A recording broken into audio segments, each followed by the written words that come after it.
जादू तेरी नज़र का एपिसोड की शुरुआत होती है जब मोहना गौरी को एक चौंकाने वाला सच बताती है कि कामनी ने उसके माता पिता की हत्या कर दी थी और अब उसकी बारी है। मोहना कहती है कि गौरी की मृत्यु दवंश की शक्तियों को पूर्ण करने के लिए जरूरी थी, लेकिन उसके माता पिता ने उसे बचाने के लिए टोकरी में छुपाकर भेज दिया। विवान जो अब पूरी तरह दवंश बन चुका है, हर्ष और अर्जुन के सामने वीणा की जड़ों को बेरहमी से काट देता है।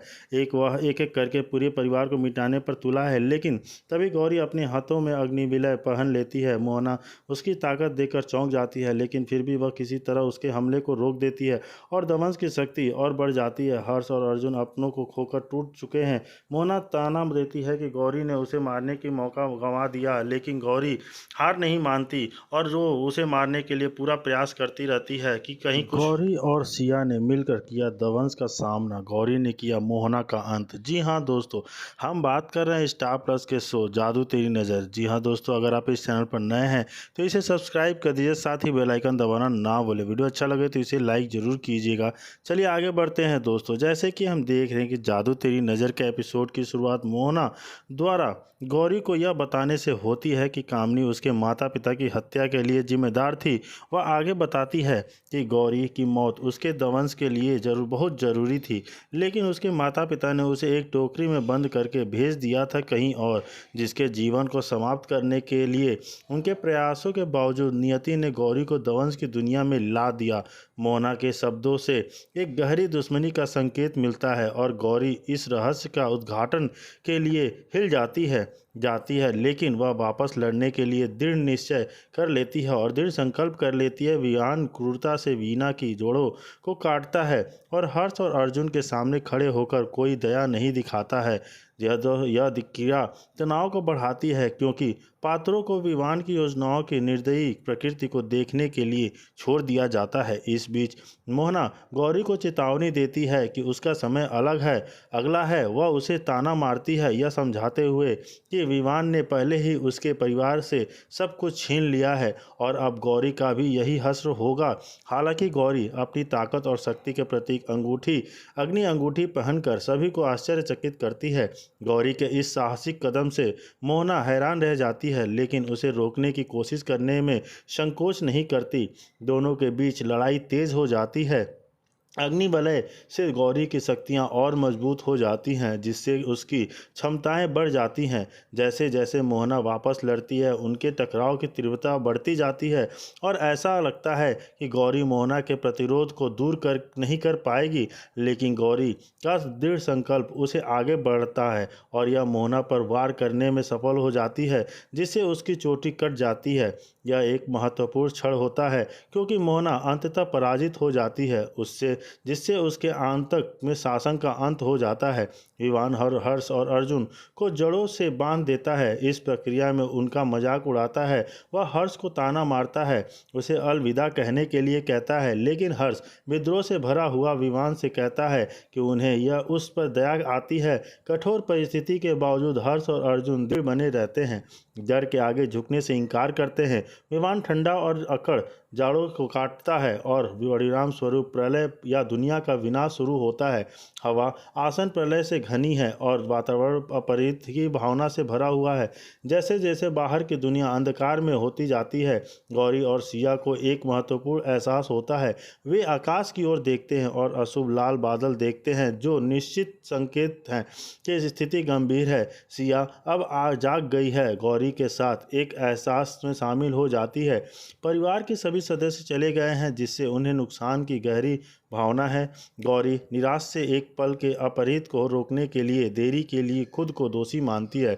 सिया हालांकि उसे कार्रवाई करने के लिए प्रोत्साहित करती है, उसे याद दिलाती है कि अगर वे एक साथ लड़ते हैं तो अभी भी उम्मीद है। सिया गौरी से दवंश का सामना करने और इस दुष्प्रभाव को हमेशा के लिए खत्म करने का आग्रह करती है।